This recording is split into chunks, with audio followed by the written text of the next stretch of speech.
This is a magical button, and if you choose to push this button, you immediately make everybody in the world instantly and forever happy. Andrew Heaton, would you touch it? Okay. First impulse, Yeah. pretty consistently pro-happy. Yeah? Yep, I'm generally in favor of people. Like, do you think people should be more happy or less happy? I say which people. But, Oh, no. All but right. generally pro-happy. No, hold on. I want to camp out here. Which people do you want to be sad? No, I want everybody to be happy. But I want to make sure this isn't like a monkey paw situation where I hit this button and like, haha, everybody's been lobotomized or everybody's forever on like Vicodin and mushrooms and Right. everyone's starving to death, but they're having a great time. So Yeah. how happy? Because I don't want to give people like meth level happiness in Right. perpetuity, as I think that it will be counterproductive. Recognizably happy. Every time a person checked in, they're like, I am happy. I'm actively happy right now. This is a state of me being happy in this moment, and you are like that for every waking moment of your life. Are you going to choose to push the button and make people happy for as long as they live? Is there any variance whatsoever? So like, let's say right now I'm real happy. Yeah. Like, I'm moderately happy. I hit that button. Now I'm like 8 out of 10. Yeah. Right? Yeah. Can I get up to a 10? Like, I'm real happy and it's my wedding day. I'm slightly happier. Yeah. I'm real happy. My aunt just died. Sad about that, but overall I still feel pretty good. Like, how much variance is there? Okay, let's say you push the button, everybody's at a 7, Uh-huh. but they are capable of reaching bursts of 10 on really special, wonderful moments. Can they drop below 7 under any No. circumstance? I think I'm going to hit the button. You're going to hit the button. What's the downside here? Okay, the role of not being happy and the things that we do as a species, whenever we don't have that innate sense of, I'm good, I'm content. Yeah. Why do I need to put myself out into the world whenever I'm just kind of great with the way things are right now?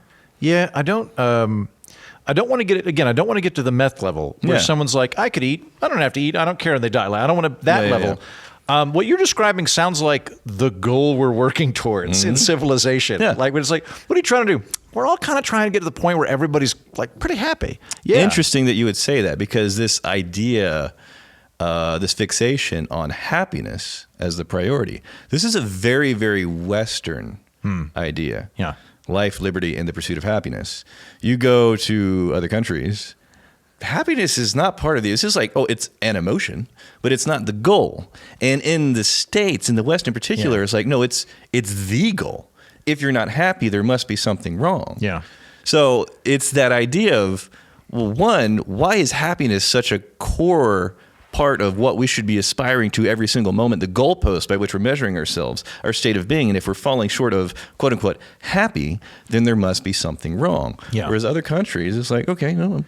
So I agree with the other countries Yeah. in that the reality we find ourselves in is one where constant happiness is a fool's errand. You're not going to be constantly happy. That's ridiculous, right? What we should be shooting for is Dutch level being okay. That's Yeah. what you should go for, right? You meet Dutch people, they're like, how you doing? They're like, How would you, okay, so 6 out of 10. if we're prescribing arbitrary ratings of happiness, how happy on a scale of 1 to 10 do you think the Dutch are? Like that base level of just satisfaction with I think life? they're probably about a 7, actually. They're about a 7. Just the day to day, they're a 7. But the deal is, Yeah.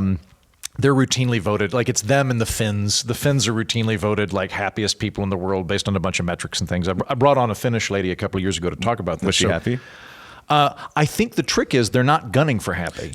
You got it. So they're going for content. So we like got here really quick. I'm so excited. But I'm still going to push the button. Okay. You can't do it. Yeah, I'm still going to push You it. have that power to push the button. But like what they're shooting for, I say, like, it's not like everyone in Finland or the Netherlands wakes up every day and goes, "What is happiness to me? What should I go for?" Yes. It's more like there is an emphasis on, being all right. Like. Yeah, it's pretty good out. Like, is it the best day ever? No, but it's like, the humidity's like low enough. Yeah. It's all right. I don't need to really think too hard about it. Yeah. I think that's easier to do because all humans have a natural resting state homeostasis. I interviewed the doctor running the Harvard Adult Development blah, blah, blah happiness study, basically the happiness study. Yeah. And according to him, we control about 50% of how happy we are is innate. We Yeah. don't have much to do with that. Yeah. Me being an optimist, I go, that's great. Like you're half in control of how happy Yeah. you are, right? But there is a regression to the mean. There is a homeostasis that you're happening, and happiness tends to be the feeling we get when we exceed that homeostasis, right? Mm-hmm. By definition, you can't be exceeding your threshold all the time Yeah. because you're going to have to come down again, right? Yeah. The reason for that, in my mind, is all evolutionary, and we can rectify it with this button. Hmm. So what's happening is your genes don't care if you're happy. Mm-hmm. They could not care less. What they want you to do is not get eaten by a tiger, Yeah. fertilize and/or gestate a human being, Mm-hmm. and like live for a while and promote your tribe, right? Like, in fact, if it was very beneficial for you to have children by being miserable, evolution would have selected for that by now because it doesn't care, right? Yeah. And so some of the mechanisms that evolution has in place to keep us in this state are dopamine has a really brief half-life. And I'm going to mess up the neurochemicals here, but I think I'm in the general ballpark of dopamine is the yes, I did it. The kind of expectation of victory feeling. It's associated with pleasure, things like that. It makes effort feel good. Makes effort feel good, right? Yeah. But it doesn't last very long. Right. Like for example, with alcohol, you get a dopamine. I don't remember what the half-life is. Let's say the half-life is 15 minutes before the dopamine goes down. Yeah. Your brain that doesn't want you to be happy, it wants you to be getting more resources, will immediately shoot in cortisol, a stress hormone, to bring your neurochemicals to parity. But cortisol has a longer half-life than dopamine. So while I'm sure you've never done this, I certainly have. If you've ever woken up at 3 a.m. covered in sweat after you've been drinking, that's because the cortisol is still in your system and the dopamine's gone. Very rarely do we reach a satiation point where our body goes, everything's terrific. Because when everything's terrific, your body goes, but you should be looking for food. Yeah. So I'm going to make you kind of hungry. I'm going to give you cravings. I'm going to make you. Yeah. You've got a girlfriend. Well, like I'm going to make you a little bit hornier than I used to make you in hopes that you find more girlfriends and all of that, right? Like serotonin, which is another neurochemical, is the everything's fine chemical. It's the contentedness chemical. And it seems to be a kind of red light, green light thing that we have from way back when, but like anyway, in an ape context, when two chimps are reaching for a banana, the bigger chimp is like, I think I could knock that chimp out in a fight. Gets a squirt of serotonin. The little chimp's like, I don't think I could take him. He gets a little bit of cortisol. Yeah. And so he goes, nope. Otherwise, they'd fight all the time. So it's a way of adjudicating risk and adjudicating hierarchy and things like that. Yeah. So we don't get enough serotonin. Our bodies don't want us to have enough serotonin. So like when you've had a cup of soup and you're surrounded by friends and family and everything in the world is great, after about 5 minutes you're like, Yeah, but what else? kind of bored, Yeah. kind of want to watch something, right? So it seems to me you are giving me the ability to rectify this cruel startup phase of human evolution where we had to be getting more resources, more mates, sharper sticks to kill the leopards, whatever. Right. And we can all just kind of enjoy ourselves and work within this this frame. It's interesting how quickly this question becomes one of what is the fate of humanity? Because I think there can be a really compelling case to be made for our fixation on happiness, that being the goal. That's one of the reasons why we became one of the most advanced and powerful countries in the world. Because with that being the goal and you always falling just shy of what you think happiness should be, and even whenever you achieve something, it's nice for a minute, and then it fades away, and you're constantly coming back to this, okay, well, what now? What's next? What's next? What's next? And if there's never this point where I'm okay, you're always working, always achieving, always developing, always, growing and expanding beyond what you once thought were your limitations. And I think America's fixation on happiness has made us profoundly unhappy, but also wildly successful because we're always trying to achieve that elusive state of being that if you ever get there, it's for a minute. I think the hedonistic treadmill is definitely a thing. Yeah. So like if human beings live long enough, there will come a point where someone says the following phrase, ugh, moon traffic. That will eventually happen. There will come a point where someone is going to complain about living on the moon and the traffic there, right? That's absolutely true. And I think there are these, I mean, we can almost get theological about it, between like the difference between joy, contentedness, and happiness. When I say happy, I think in our context right now, I'm using happy as the like woohoo, like the spurt, Whereas like, well, that to me, that feeling of happiness, it's like, Andrew, in the grand scheme of emotions and human experiences, happy is kind of a shallow one. It's a little superficial. There's a lot more layers and complexity to the human experience. So if we're just pegging ourselves at like a 7 at least for happiness, then the depth and nuance and complexity of the human experience, that starts to be diminished very quickly. Can we flip this around now? Yeah. The only concern I have with this is if we make everybody so happy, maybe we'll lose some motivation as a species and we'll stagnate. Yeah. Let's say the button's just me or just you. No, man. But everybody. I mean, I take your point. It's so shallow. I would want to be happy all the time. What a shallow wastrel this Heaton character is. If you push the button and you're now at a default of 7 for the rest of your life, do you push it? I sure as fuck would.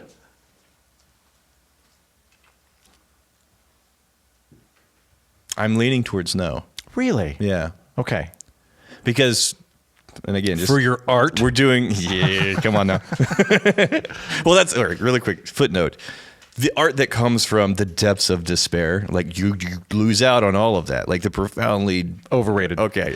I'll say in my case, granted, my artwork is comedy, right? When I'm doing that, I am. That's the goal is happy. Yeah. I'm so much, but it's not like if I could torture myself to produce better art, I would consider it out of out of fealty to the goddess Thalia. Well, but when I am most creatively productive and it is highest quality when I'm happy and energetic. Yeah. And it is least when I'm to drag myself to do it. Then I'm not good at it. Yeah. So why is it that so many comedians are, they're not happy people? Yeah. It's. I've thought really long and hard about this. It's two things. There's two people going to comedy. They exist to make people momentarily happy. Yeah.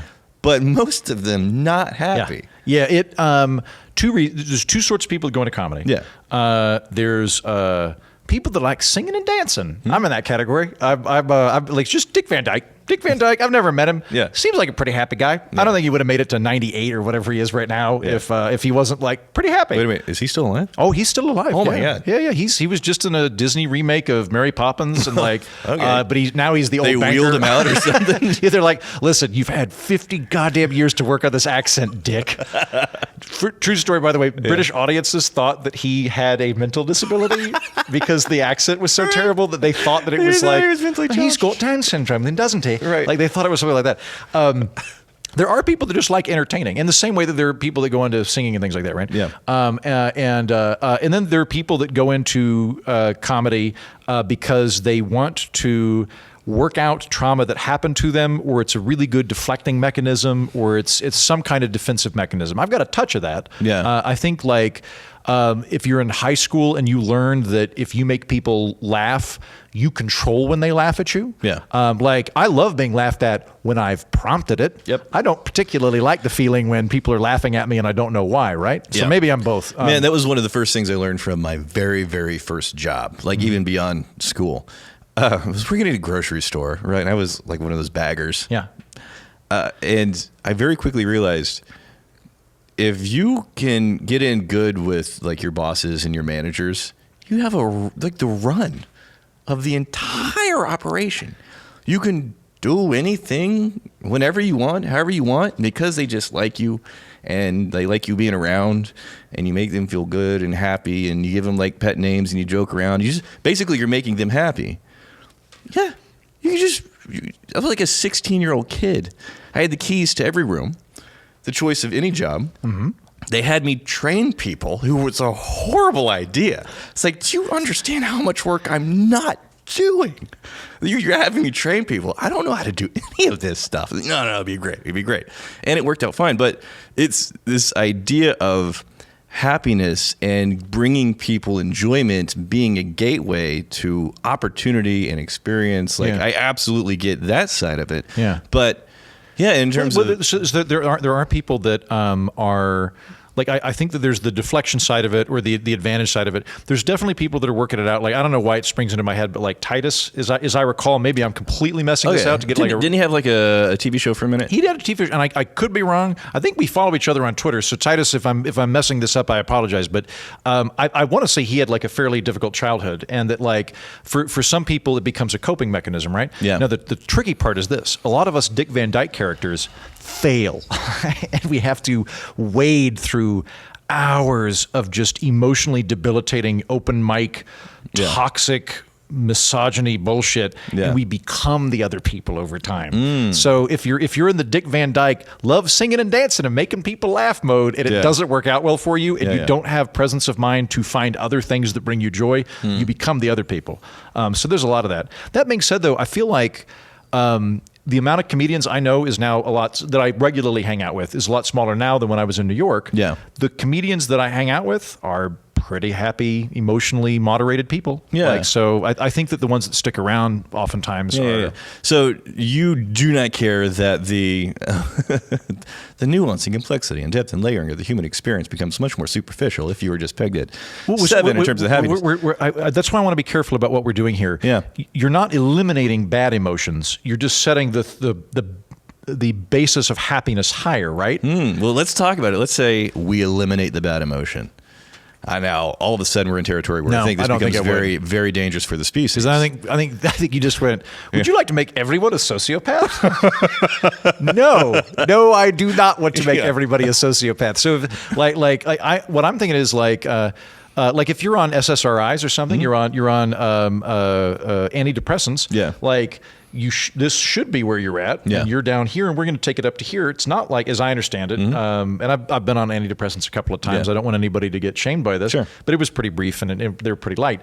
You can still feel stuff, but it's just like the resting state's different, you know? Yeah. And so if we're adjusting that, all in favor of it, like kind of the whole idea of like, this is shallow. It's like, look, if I could have infinite chocolate cake and make the calories very low, of course I would do that. Like I have the ability to modify the game. Right. So we'll just camp out there briefly, but the idea of just being pegged at a 7 and you're not capable of going lower than that, I mean, basically, survival instincts just go out the window because it's like, hey, that's a fire. It's pretty nice. Pretty warm. Would you enjoying that fire? It's pretty good. Hey, did y'all see this fire? It's like, well, maybe we kind of freak out a little bit and we get nervous and anxious and protective and all of these, instincts kick in.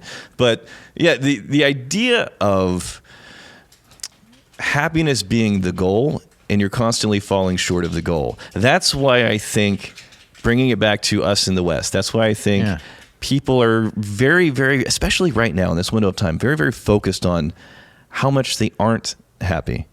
And they feel like there's something wrong. Yeah. Because right now, am I as happy as I think I would like to be? No. I am lonelier and I'm sadder and I'm more anxious and I'm more stressed out and I got all these things and overwhelmed and gosh, there must be something wrong with me. I should be doing better. I should be maybe working harder. I should be, maybe I should put myself out there a bit more. And now it's just fulfilling prophecy of anxiety breeds anxiety, and now you're in this spiral. And it started with this idea of, happy. I should be happy. Did you know? We're not making everybody think they should be happy. We're literally making them happier.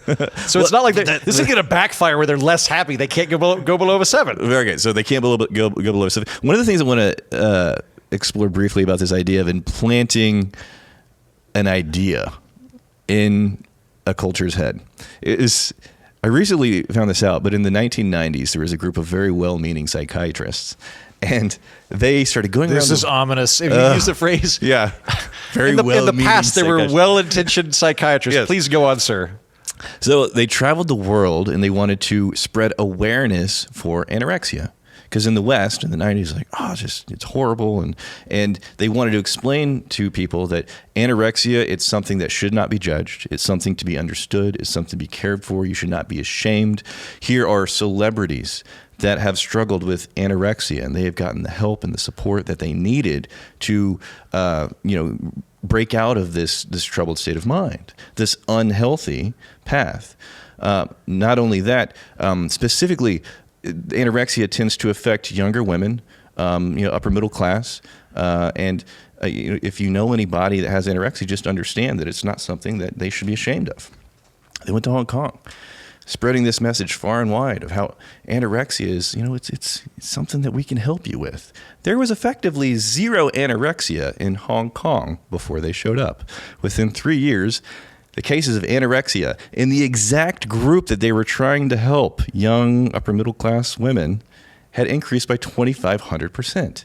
They implanted the idea of anorexia in this culture, and that spread anorexia. And these were well-intended, good-meaning, they wanted to help people and build, establish awareness for this thing. So I think there's a similar thing with happiness. Whenever you tell people, hey, don't look at the pink elephant. Don't think about pink elephants. That's exactly what you do. And then the ripple effects, the downstream effects of people fixating on that very often aren't good. So America's obsession with happiness, I think, is making us sad. And it's also made us extremely powerful. So is that worth it? Is it, if my theory is correct, if our constant pursuit of happiness and always falling short is one of the biggest mental mechanisms that caused us to achieve one of the most technically advanced and powerful countries in the history of the world, was it worth it? Or are we in a place now where mental health is in such a sad state that, yeah, we're strong and big and powerful and our military is the size of everybody else's combined and we can do this, we can do that, and look at everything we achieved. Take that, Belgium. Yeah, freaking You're just not going to push us around, Belgium. Was it worth it? I don't think you find a correlation between really sad countries and technological supremacy. Yeah. So I don't think that it's sadness equals greatness. Yeah. Well, it's the pursuit. I mean, you and I had a conversation before we started Would You Touch It? About would you delete the internet? And Right. we're talking about dopamine.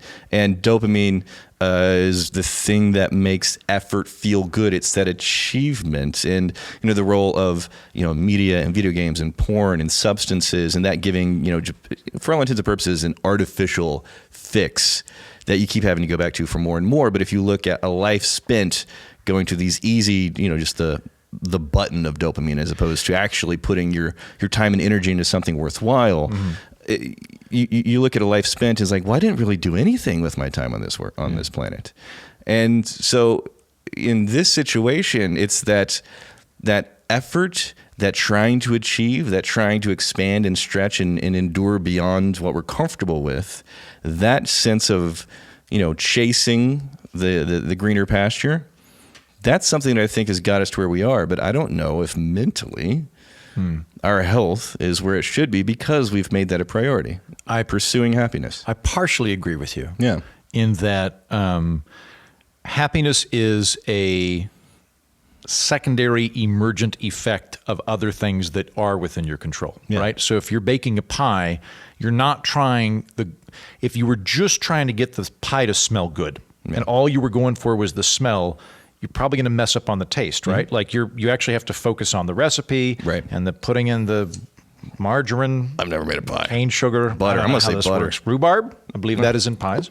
And you're being very fastidious and very caring about the execution of making this pie.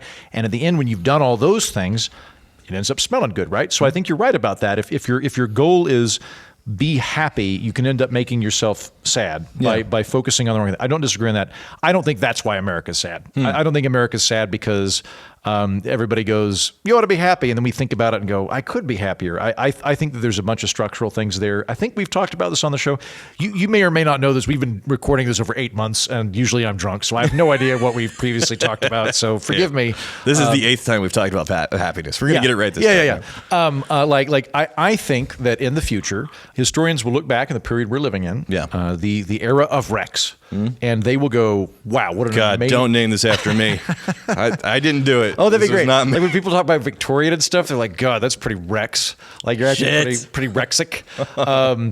I think that they will look back and go, wow, what an amazing time. Comparable to like when the printing press came out or writing happened. I mean, the internet, all that stuff. Yeah. Also, loneliest time in human history. I think this is probably, certainly in American history, the most alienated period we've had. I think that there are lots of structural reasons for it. The way we build neighborhoods, the way we build houses, the just kind of cultural forces that are at work, technologically.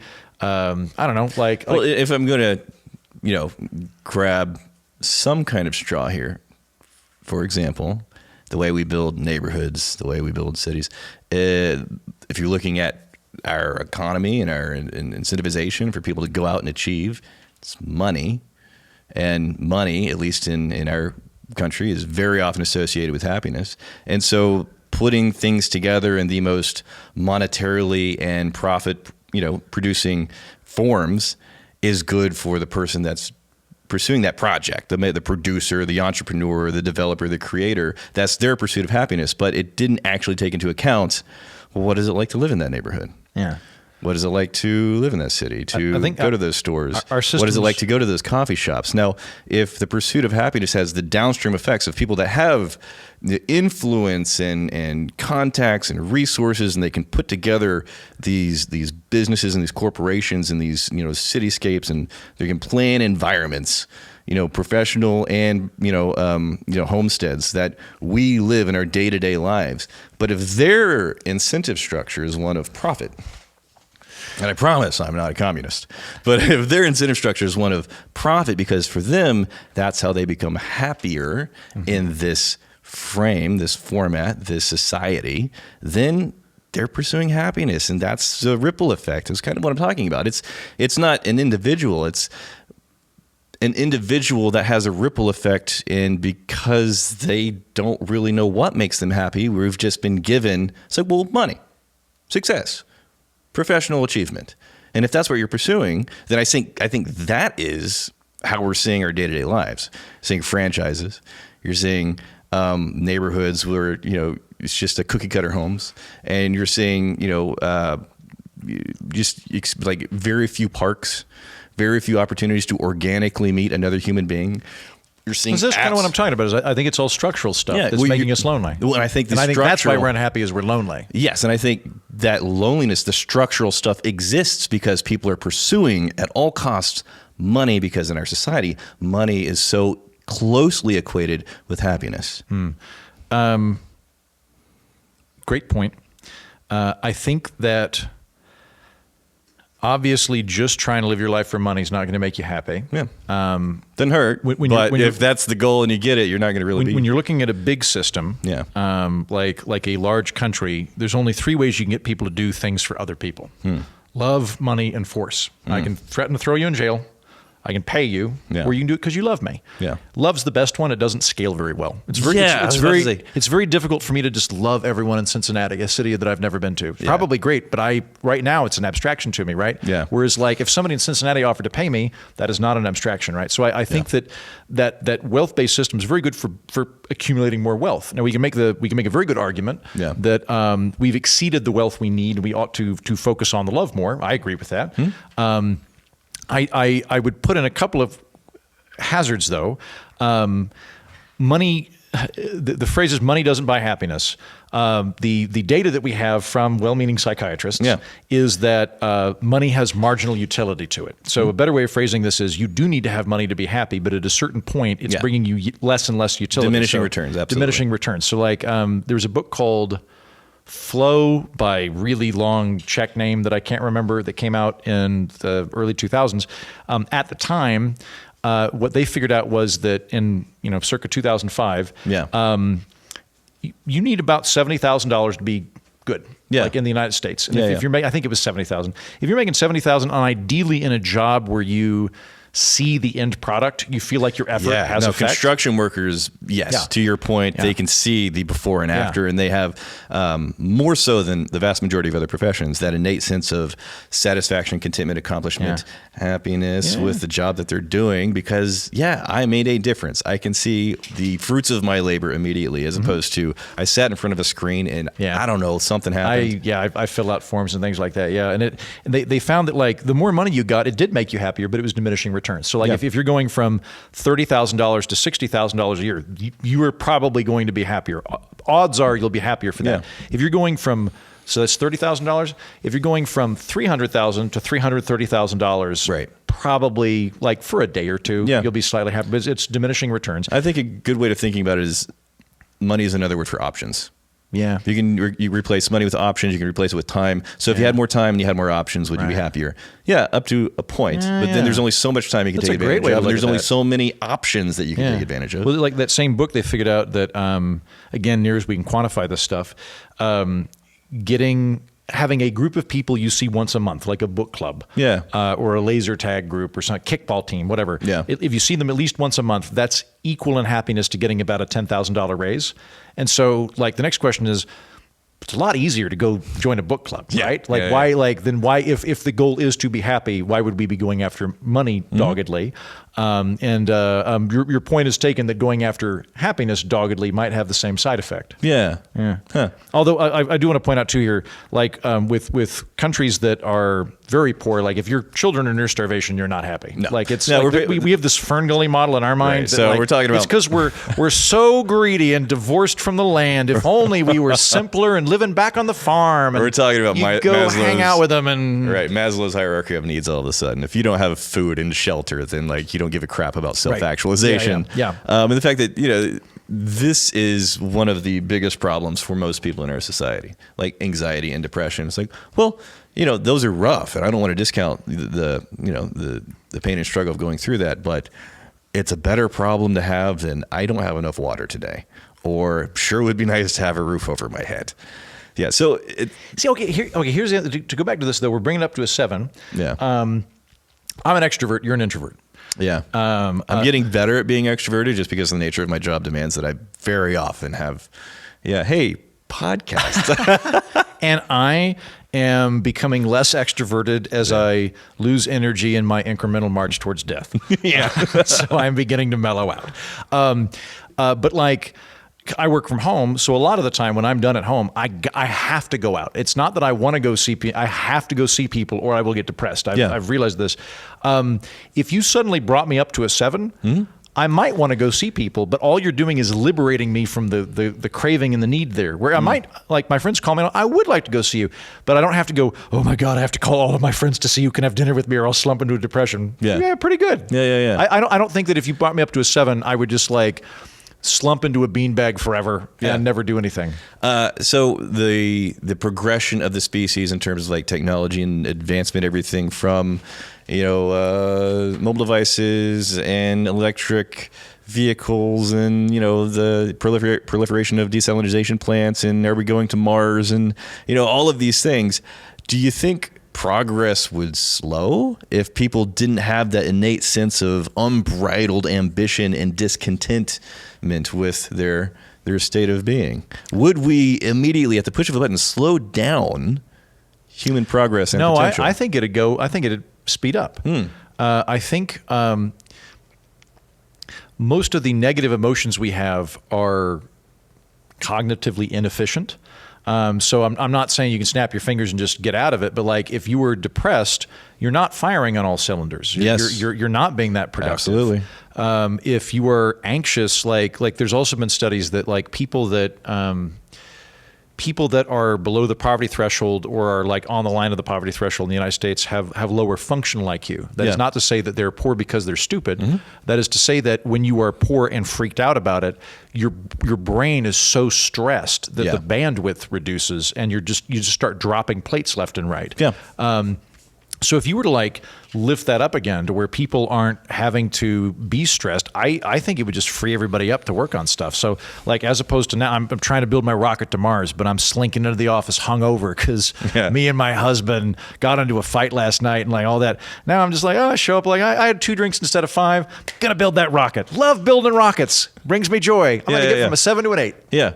Good point. So you are definitely pushing the button. I'm pushing the You're button. Push the button. Yeah. All I wanted to do is make sure this wasn't some monkey's paw thing. Right, And I'm there convinced. was a trick. Now, Congratulations, Andrew. You've killed us all. well, again, like if it was get rid of all negative emotions, I wouldn't push it. I think then your point about like, the human tapestry is rich, et cetera, would all be true. Okay, so what medium level of happiness do you think humanity is typically at? If I'm saying you push the button and we're at a 7, and you're saying, well, okay, but I still need to be able to feel less than 7. Like, fair enough. But right now, what do you think, the general sense of well-being and happiness is for people? God, for the whole planet? Yep. I don't know, 5? Really? Yeah. I would say like 3 or 4. Yeah. Yeah. I'm just assuming it's the median, right? Like I'm just assuming it's in the middle. If we're taking, this is how happy I can be, this is how sad I can be. Well, I'm thinking of like the biggest populated countries on, we got China and we got India, and like, typically what's life there, at least from the West, what it looks like there. And are they focused on happiness? Are they chasing happiness? No. But do they have struggles where, if you checked in with them in a moment and you said, are you happy right now? I was like, I'm okay. I'm not happy. I'm living my life. I'm doing my thing. Weird question. You must be from the West. Asking me about happiness. I was doing stand-up in Shanghai several years ago, and I was in some other southeastern country, I think like Cambodia or something, and I took a tuk-tuk, one of those little... Yes. I've always wanted to ride those. Yeah. They're fun. I was taking a tuk-tuk, and I carpooled with a guy from China to the airport. Like we were at the same hotel, and we got 45 minutes to make conversation. So I started doing this exact stuff with him. And one of the questions I asked was, hey, I got a question. If you could switch genders for some amount of time, would you, and how long would you do it? I promise I did not talk to Andrew about this beforehand. Our next conversation is very close to that. Great. Yeah. Cool. Well, I look forward to it. It's not the exact. It's not. But it's very closely related. Very polite Chinese man took a deep breath and went, I think your culture is more concerned with novelty than mine is. And that was all he had to say. And I would, she wouldn't do it. And he's like, I have no interest in finding this out. I'm not doing it. No. And I'm just, nope. Seems like you're more exploratory. I'm a little bit more pragmatic. And he wasn't a dick about it. He was like, nope, don't care. Trying to drive my tuk-tuk, man. Yeah. That's why you got this was the guy with me. Oh, with you. Okay. I'm not talking to the tuk-tuk driver. Also, you can't hear him. It's too far up there. I'm going to put, I don't know, in terms of like where everybody else is in terms of happiness, like I do think like that is one of those things I go back and forth on of, I think that once you got Maslow's hierarchy of needs taken care of, like probably community is the main thing, I think. Like meaning in community. Like Viktor Frankl is another guy we ought to bring up, to your point of like people chasing wealth or chasing happiness, right? What Viktor Frankl said was that he wrote a great book called Man's Search for Meaning. Have you read it by chance? No. It's a really good book. Okay. Viktor Frankl was a well-meaning psychiatrist, or psychoanalyst or psychotherapist or something, right after Sigmund Freud, and was kind of the nascent next school of psychoanalysis, but was impeded by the Holocaust. So he went to Auschwitz, I think, or I can't remember, Sachsenhausen, someplace like that, some horrible place. And he wrote this book called Man's Search for Meaning, where... Interestingly, he doesn't really dwell on the Holocaust so much. Like he just assumes it's bad. He doesn't because the point of the book is not the Holocaust is bad. Again, a given. Right. The point of the book is why didn't I kill myself? It's a spicy take, Andrew. Like it turned out when he got back, his whole family had been killed. He didn't know this until he got back, but he didn't know while he was in there. His entire family had been killed. He's in a concentration camp for however long he was there. And one of the questions he has is like, why did I persist in living despite being in literally the worst situation that anyone can think of? And one of the things he would do in his he got remarried, went back to practicing after the Holocaust. He would talk to people that were depressed, and he, without trolling them, would go, "Why don't you kill yourself? What's stopping you from killing yourself?" Yeah. And what he basically focused on was he thought that the big problem in life was people want to have meaning, and that power, sex, and money were ways of distracting ourselves from really thinking deep down about what is the meaning of my life, and that you have to focus on the meaning in your life, and then the other stuff gets into the right concentric circle. Yeah. Power, sex, and money. No, just whatever things, but basically, like, meaning is ultimately what, according to him, that's ultimately what people want. I don't know that I fully buy that. I do think that, like, community is super important, and I think that if you were, like, impoverished but not panicking, and you've got a very vibrant community, Yes. you're probably happier than somebody that's affluent and lonely. Yeah, I mean, inevitably, whenever you get into these kind of conversations, somebody will go, and you know, the people in those poor countries and the villages, and they don't even have anything but sandals, and they're just the happiest people in the world, and they don't have any of the stuff that we have in terms of money. So money is the root of all evils. Like, no, they have community, they have family, they have like their best friend, you know, a few huts down. Like, to your point, that I think is, you know, the connective tissue that makes people live a more vibrant and satisfying life, that human experience. It requires other people. And this is an introvert saying this. This is somebody that's like, it's very inconvenient for me to recognize the fact that, yeah, other people do have a role in my life. I took an Uber the other day, and the Uber driver was from Eritrea. And I was like, I've never been there. Is it like Texas? Where is this? Yeah. I have had many Eritrean Uber drivers at this point in my life. Eritrea is next door to Ethiopia. Okay. It was formerly a colony of Ethiopia, and maybe a colony of I know it was a colony of Italy. And I think that they were Ethiopia for a while, and they were like, no, we're actually our own people. I don't remember all the details here, but it's adjacent to Ethiopia. And I was like, I've never been there. Is it exactly like Texas? Is it different? Like, how is it like Texas? And he just the grid of reference is Texas. Explain this to me in terms of Tulsa. And it was really fascinating. This is literally like last Saturday night. Yeah. He went. He goes, well, I think Texas is better on community than California. But he went, overall, I don't think America's good on community. And he started going through the standard, like, you know, people don't talk to each other and everything. And I thought, like, I'm going to get. I was like, well, you know, did your family come over with you? And he's like, they did, but we all live in different places. My brother lives in Los Angeles. My other brother lives in Las Vegas. My parents live in Berlin. And I was like, well, you know, what do you do? And he's like, well, we all meet up twice a year in Vegas, and every day from 11 a.m. to 1 p.m., me and about 9 members of my family all hop on a Zoom call. And I was like, every day? Wow. And he's like, yeah, it's built into our schedule. Like, we all will eat and stuff, and like, you know, like it's about dinner time in Berlin, but it's lunchtime for me, and it's breakfast time for my brother in California. And I was like, oh, you cracked the code, dude. You figured out how to get American affluence and not physically be in the same location. Yeah. We had a chance to do that with the pandemic, and we went for a couple of weeks. Yeah. And then we went right back to whatever we were doing. Yeah. How do we use this to continue working from home? Yeah. Yeah. With kids in the background.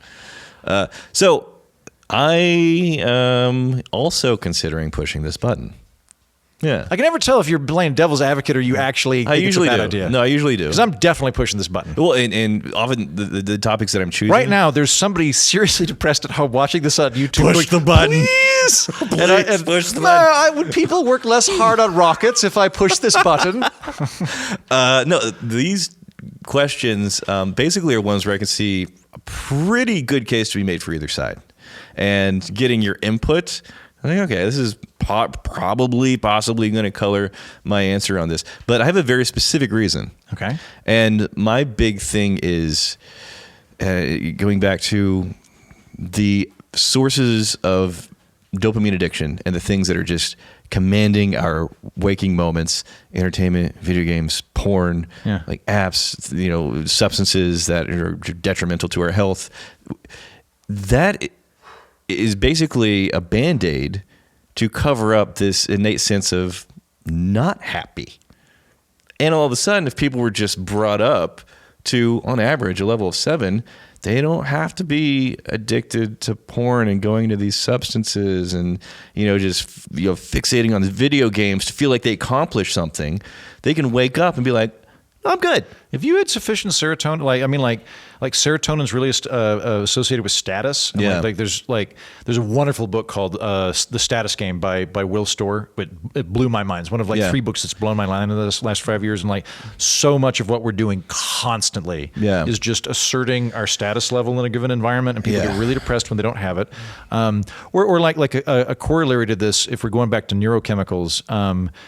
ADD is complex. I am not a doctor. Blah blah blah. All that stuff. But Wait a minute, you're not a doctor? I'm not. What the hell? I'm hoping that this show will somehow get me an honorary doctorate in one of the countries we mentioned. Yeah. But a part of ADD, complicated process, but a part of it is that people that are ADD are suffering from low dopamine levels, and so they're constantly looking for something to get that dopamine. Which is why, I went out with our friend Brian Brushwood yesterday. Yeah. I got diagnosed with ADD a couple of years ago. We went to some goddamn sports bar with 40 different TV screens. I could not care less is it about one over the Puckers. Oh, okay. It was, all right. which is fine. If you want to be bombarded with 40 screens, it's great. And the food was fine. But I couldn't. Yeah. And I don't care about any of this stuff. And I can't look. Yeah. But your brain is looking for a dopamine fix all the time. So what ADD medication does, to some extent, is raise the dopamine levels in you to where your brain goes, well, now I can do my taxes. Yeah. Or whatever the thing is, right? So I feel like we're giving the whole world the opportunity to be liberated from that, to function at a high level. You know what would be just as good as pushing the button? Drugs. Thanks, pharmaceuticals. What? No? Sponsored by Pfizer. This episode's sponsored by pharmaceuticals.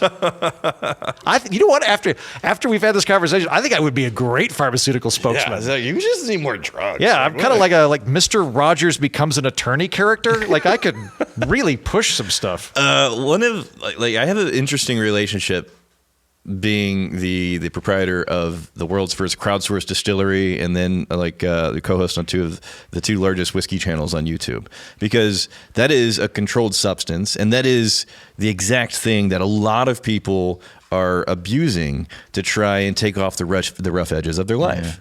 At the same time, I know we can't encourage that. We never encourage that, abusing alcohol. It's not the point. But alcohol can also be a catalyst for what is a very healthy way to increase your overall sense of well-being and happiness. It's connective.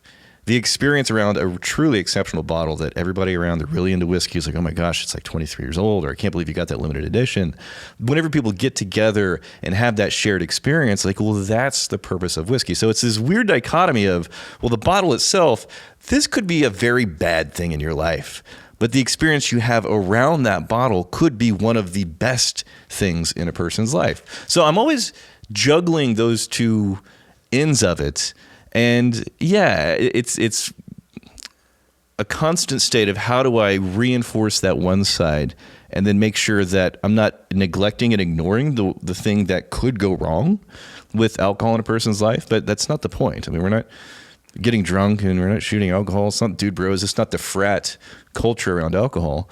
But I mean, damn, some of the coolest people that I have met in my life, it's been around, hey, I have this amazing bottle. You want to come hang out? It's like, okay, yeah, it sounds interesting. And then 5 minutes later, nobody gives a shit about the bottle. We're just doing the thing that you're always bringing up. It's community. It's hanging out. It's human beings. And if it takes an introvert like me and like a lot of other people out there, the excuse of that's a hell of an age statement. I can't pass this opportunity up. If that's what it takes, then so be it, because they are truly life-affirming experiences, like the social lubrication part of it, but there's not drunkenness. It's just appreciating what's in your glass, but also the generosity and the human being and their story and where they're coming from, and just sharing experiences with each other. That's the cool part out of it. But I don't know where I'm going with that, but it's that idea of the thing that is potentially the best in a person's life and potentially the worst in a person's life can be contained in a bottle. And I'm always wrestling with that. Yeah. That's a profound statement. Yeah. Want to get drunk? Yeah, let's actually, I do want to drink for the next one. Okay, fair enough. I started out with ginger ale, and I'll do that. Oh my God, you touched it. Do you want to double it, make it 14? Andrew, we made the world happier. Cheers to you, sir. Cheers. You're welcome, world. All right, real quick, where can people find more of you? You can find me on The Political Orphanage. And if you like today's topic of conversation, look back. There's an episode called The World's Oldest Happiness Study, or The World's Biggest Happiness Study. Oh, no kidding. Where I tracked down, apologies, his name escapes me at the moment, but he's a Harvard researcher that's been running the longest happiness research study in the history of the world. Yeah. And fascinating conversation and might be useful to people.